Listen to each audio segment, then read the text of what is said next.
김대호 경제읽기 오늘도 김대호 경제학 박사와 함께하겠습니다. 어서 오십시오, 박사님. 네, 안녕하세요. 네, 반갑습니다. 우리나라 가계부채가 심각하긴 한 것 같습니다. GDP 대비 가계부채가 더 많은 것으로 통계가 잡혔죠? 어떻습니까? 그렇습니다. IIF라는 곳인데요. 이 민간기구죠. 국제금융협회라는 여러 나라 은행들이 공동으로 합작을 해서 만든 워싱턴에 있는 금융기구입니다. 이 통계에 따르면 우리나라의 이제 가계빚이 GDP보다 많다라는 얘기입니다. GDP라는 게 1년간 국민 총생산이거든요. 예. 우리가 지금 연간 한 1,600조 정도의 부가가치를 생산하고 있는데 우리 가계부채는 그것보다 조금 더 많아서 이제 퍼센트로 보면 104% 된다. 이게 지금 그래픽에 보신 대로 주요국들, 그러니까 우리나라보다 좀 더 많은 나라도 있습니다만은 그건 경제 규모가 비교하기가 어려우니까 선진국들이 이렇게 비교해 볼 때는 우리나라가 여기서 아주 압도적인 유일하네요. 1등을 했다. 네. GDP보다도 더 많다. 또 증가 속도도 지난해 가장 크게 늘어났다라고 해서 우리나라 가계부채에 대해 경각심을 또 한 번 불러일으켜 주고 있는데요. 이 가계부채가 많으냐 적으냐를 나타낼 때는 몇 가지 지표를 이제 동시에 보아야 되는데요. 일단 LTV 개념으로 볼 때 우리나라 집값 대비 가계부채가 과연 많으냐. 그런데 지금 집값이 최근에 워낙 많이 올랐기 예. 때문에 LTV 기준으로는 다른 나라보다도 크게 높지 않은 것이 문제는 이제 국민 소득의 기준에 볼 때는 우리나라가 100%를 넘는다에 대해서는 빨간불이 켜졌다. 여기서는 좀 더 적극적으로 관리할 필요가 있다. 이렇게 볼 수 있겠습니다. 네, 이 가계부채 증가 속도가 가속화되면서 이 자산 시장까지 영향을 미치는 퍼펙트 스톰 우려도 있는데 어떤가요? 예, 퍼펙트 스톰이라는 게 요즘 간혹 일부 좀 비관적 경제학자들, 이를테면 뉴욕 대학의 닥터 둠 교수 같은 분이 주장을 하는데요. 네. 이 스톰이라는 게 폭풍도 네. 폭풍이 하나 왔을 때는 충분히 예측할 수 있고 또 대비할 수도 있는데 폭풍이 여러 가지가 동시다발로 왔을 때는 폭풍끼리 부딪히면서 속도가 더 빨라지거나 방향이 급속하게 바뀔 수 있거든요. 이 기상학에서 이것을 퍼펙트 스톰이라고 그러는데 네. 경제적 현상에도 여러 가지 악재가 동시에 닥치면 퍼펙트 스톰이 올 수 있다 이럽니다. 지금 현재 여러 가지로 코로나 팬데믹 때문에 경제가 어렵고 물류 대란, 인플레 이런 악재가 있는 상태에서 가계부채가 계속 폭발적으로 늘어난다면 여러 가지가 상승작용을 인해서 퍼펙트 스톰이 올 수 있다. 이것은 어디까지나 앞으로 우리가 좀 잘해보자는 경각심 제고 차원에서 제기하는 것이고요. 현재 퍼펙트 스톰이 오고 있다는 구체적인 증거는 없습니다. 그러나 가계부채가 결국 늘어나게 되면 그것이 결국은 그 가계들의 나중에 빚 갚는 데에도 부담이 될 것이고 또 가계가 빚을 제때 못 갚게 되면 부도가 나게 되면 금융기관이 흔들리고 네. 금융기관이 흔들리면 국가 경제도 흔들릴 수 있다. 그런 면에서 아주 세심하게 우리가 좀 관리할 필요가 있을 것으로 보입니다. 다 연결돼 있는 점을 지적해 주셨는데 이렇다 보니까 한은의 통화 긴축 기조는 당분간은 이어질 것 같고 말씀하신 그 연결 사항들 때문에 가계가 이제 이자를 내는데 또는 빚을 갚는데 많은 돈을 쓰다 보면 소비 여력도 좀 떨어지기 때문에 소비가 줄어드는 악영향도 있잖아요. 그렇습니다. 어떻습니까? 참 이게 진퇴양난이라고 볼 수가 있는데요. 네. 지금 가계부채가 늘어나기 때문에 그 늘어나는 가계부채를 좀 축소 조정을 하기 위해서 가장 일반적으로 쓸 수 있는 방법이 기준금리를 올리는 것이거든요. 예. 우리 한국은행도 이미 기준금리를 한 차례 0.25%포인트를 올리지 않았습니까? 자, 0.25%를 올릴 때 가계빚의 부담이 빚 추가로 얼마를 내야 되느냐. 예. 아주 계산이 간단해요. 우리가 1,600조라고 할 때 1% 금리를 올리면 16조 원의 부담이 더 늘어난다고요. 근데 0.25면 그거의 4분의 1인 4조 원이 늘어나거든요. 근데 벌써 우리는 지난 8월 달에 한국은행이 0.25% 올렸죠. 네. 또 올해 한 번 올릴 가능성이 있고 내년에 한 번 올릴 수가 있는데 어쨌든 우리가 이 0.5%만 올려도 가계가 추가로 내야 될 돈이 8조 원이 늘어납니다. 바로 이렇기 때문에 가계부채를 억제하기 위해서 금리는 올려야 되는데 금리를 올리면 가계가 더 어려워지고 그로 인해서 또 이자 부담 때문에 다른 소비를 못하게 되면 경기가 위축될 가능성이 네. 있거든요. 그런 면에서 경제 정책의 선택을 하는데 상당히 어려운 이러지도 못하고 저러지도 못하는 금리 인상을 하더라도 매우 조심스럽게 해야 되는 그런 상황이라고 볼 수 있겠습니다. 네, 알겠습니다. 네, 다음 주제도 살펴볼 텐데요. 지난해 말 기준으로 우리나라에서 10억 원 이상의 금융 자산을 보유한 부자가 40만 명에 이르는 것으로 조사가 됐습니다. 이것은 2019년보다 부자 수가 10.9% 늘어난 건데 이렇게 늘 수 있는 배경이 뭐가 있을까요? 네, 우리나라에서 부자라고 하면 부자라는 개념이 경제학 교과서에 돈을 얼마 가지고 있으면 부자다 이런 것은 나와 있지 않아요. 네. 부자라는 것은 가난한 사람보다도 돈이 많다 좀 상대적 개념이죠. 그런데 이것을 굳이 정형화시키기 위해서 KB 국민은행이죠. KB 금융경영연구소에서 우리나라의 현 상태에서의 부자의 최소 요건을 먹고 사는 돈, 또 깔고 앉아 있는 집 이런 거 빼고 투자용으로 굴리고 있는 금융자산이 10억 원 이상인 사람을 한국형 부자라고 그럽니다. 예, 우리 저 앵커님 그 정도 되시죠? 10억 원? 절대 안 되죠. 예, 10억 원 이제 굴리는데 그 10억 원 이상 굴리는 사람을 KB 국민은행이 조사를 해보니까 무려 40만 명에 돌파를 해서 전년 동기 대비 10% 이상 늘어났다. 지금 그래픽에서 보시는 대로 우리나라의 10억 원 넘는 실제 부자들이 아주 빠른 속도로 늘어나고 있죠. 여기는 이제 가장 핵심적인 게 지난 1년 동안 코로나 팬데믹 때에 바로 주식 가격이 급등하는 바람에 주식 가지고 있는 사람들이 금융자산이 폭발적으로 늘어났다 이렇게 볼 수 있습니다. 어쨌든 굉장히 부럽습니다. 좀 컨닝을 하고 싶은 생각도 있어요. 부자들은 어디에다 투자를 하냐. 유망 투자처로 꼽는 것은 어디고 네. 또 좀 재밌는 거는 암호화폐에는 약간 회의적인 시각들을 많이 갖고 계시더라고요. 그렇습니다. 예, 지금 KB 국민금융이 직접 그 40만 명들을 전수 대상으로 표본 조사를 이렇게 해봤지만은 현재 우리나라의 부자들이 가장 많이 가지고 있는 것 뭘까요? 부동산. 단연 부동산으로 네. 나타났습니다. 그러니까 부동산의 종류가 세 가지가 있는데요.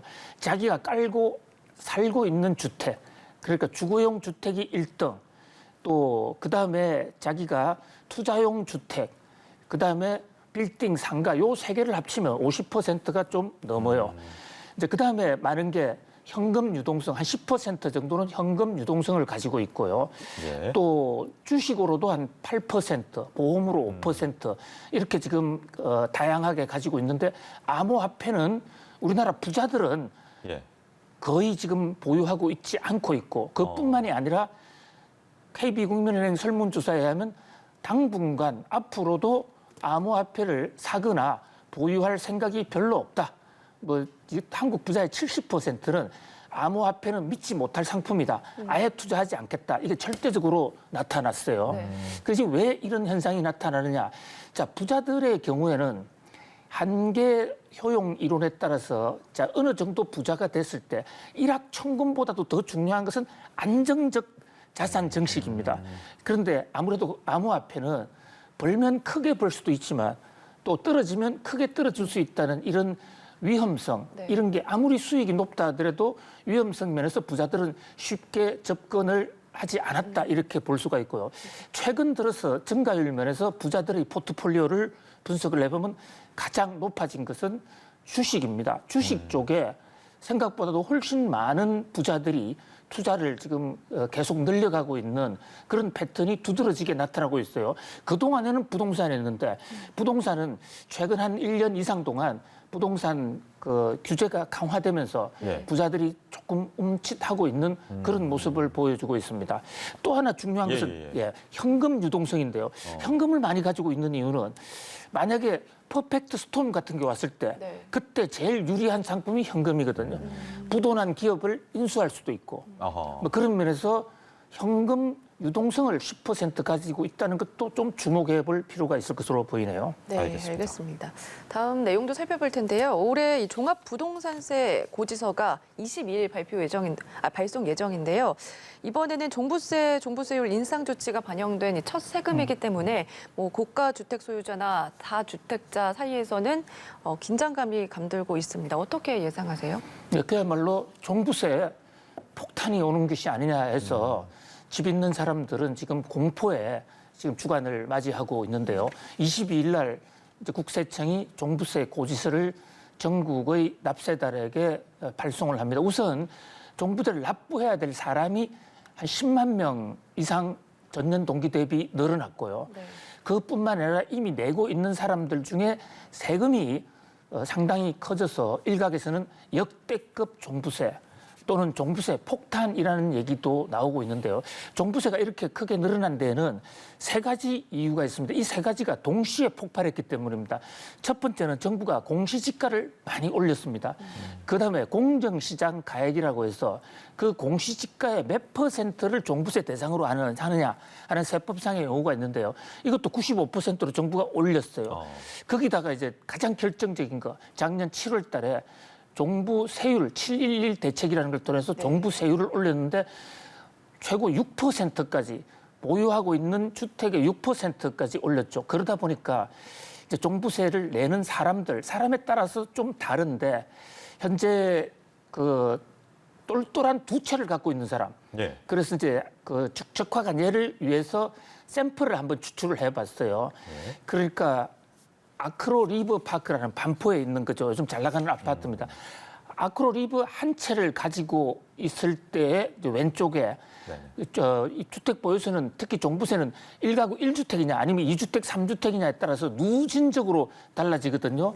그 1가구 1주택인 경우에는 뭐 오르긴 올랐지만은 한 10% 정도 상승한 거죠. 물론 10%도 결코 적지 않은 것이에요. 그런데 오른쪽은 똘똘한 두 채를 갖고 있는 마포에 것입니다. 하나 더 갖고 있네요. 예, 마포에 그렇습니다. 프루지오. 반포의 아크로리브와 마포의 푸르지오를 한 여기도 채 더 굉장히 가지고 크죠. 있습니다. 예. 84제곱미터라면 그렇게 크지도 않은 거예요. 국민주택 그 규모인데요. 저거를 했을 때 자, 그래픽의 오른쪽을 보시면 일단 세금만 1억이 넘습니다. 1억 9만 원. 자, 세금을 저건 주택을 판 것도 아니지 않습니까? 그냥 보유하고 있는데 물론 집값은 올랐겠지만은 가만히 앉아 있는데 세금 1억 내라. 그럼 그 폭탄이 될 수도 있죠. 세율도 보더라도 전년 동기 대비 125% 이상 올랐. 그러니까 우리가 흔히 하는 방법으로 2배 반이 오른 거예요. 그러다 보니까 이제 저 고지서를 받아들은 사람 입장에서는 한마디로 멘붕이 될 수가 있다. 그러면 지금 종부세 폭탄 얘기가 나오고 있는 상황입니다. 일간지들이 폭탄이란 좀 과격한 뭔가 언사를 사용하는 이유도 저거 보니까 좀 이해가 되는 것 같은데 이런 가운데서요. 국회에서는 양도세 개편 논의가 시작이 됐는데 양도세를 매기지 않는 고가주택 기준을 현행 시가 9억 원에서 12억 원으로 좀 높이는 방안들이 논의가 되고 있습니다. 어떻게 보십니까? 그렇습니다. 이것은 집권 여당인 민주당의 그 주도로 지금 하고 있는 입법 프로젝트인데요. 서너 달 전부터 이미 정부와 여당에서는 양도세 면세점을 좀 올리자. 현재 지금 1가구 1주택이 있는 경우에 집값이 9억 원이 안 되면 양도세가 한 푼도 없도록 되어 있습니다. 예. 그런데 이제 그래서 9억 원 이상을 고가주택이라고 9억 원 이하는 양도세를 내지 않는 일반 주택 이렇게 구분을 하고 있는데 현재 서울의 아파트값 평균이 전체적인 집값 상승 때문에 지금 12억이 훌쩍 넘어버렸지 않습니까? 평균이요. 예. 예, 그래서 과연 양도세의 기준을 9억 원으로 두고 9억 원 넘은 것을 고가주택이라고 할 수 있느냐? 이제 이런 얘기가 나오는 데 대해서 정부 여당 내에서 양도세 비과세 기준을 9억에서 12억 원으로 좀 높이자. 이렇게 이제 주장을 하기에 이르렀습니다. 이게 곧 지금 입법 절차를 밟는데요. 바로 저 양도세를 이제 좀 낮춰주는 셈이 효과가 있는 거예요. 그러니까 저것을 양도세를 조정할 것 같은데 조금 이 국회 입법 프로세스가 좀 늦어지니까 그게 부동산의 매물이 적어져서 가격이 떨어지지 않은 한 요인이 됐거든요. 네. 저렇게 내리려면 좀 빨리 전격적으로 내리는 게 좋을 것 같은데 문제는 저것을 둘러싸고 지금 정치적으로 여야 간에 좀 쟁점이 있습니다. 양도세의 고가주택 기준을 12억으로 올리자는 데는 여야가 다 합의를 했는데요. 정부 여당은 그렇게 조정을 하면서 이른바 그 장특공제라 해서 장기 보유를 하면 특별히 세금을 깎아주는 제도가 있어요. 예. 12억이 넘었을 경우에요. 그 대목을 두고 이제 민주당에서는 시세 차익이 많은 경우에서는 혜택 깎아주는 세율을 좀 낮추자 하는 반에 또 야당에서는 현행대로 두자. 이것을 둘러싸고 지금 논전이 벌어지고 있기 때문에 양도세 개편 논의가 발의는 됐습니다만 아직까지 완성은 되지 못하고 있는 그런 상황입니다. 네, 알겠습니다. 오늘 여기까지 들어보도록 하겠습니다. 김대우의 경제 읽기 김대우 박사와 함께했습니다. 고맙습니다. 고맙습니다, 박사님. 감사합니다.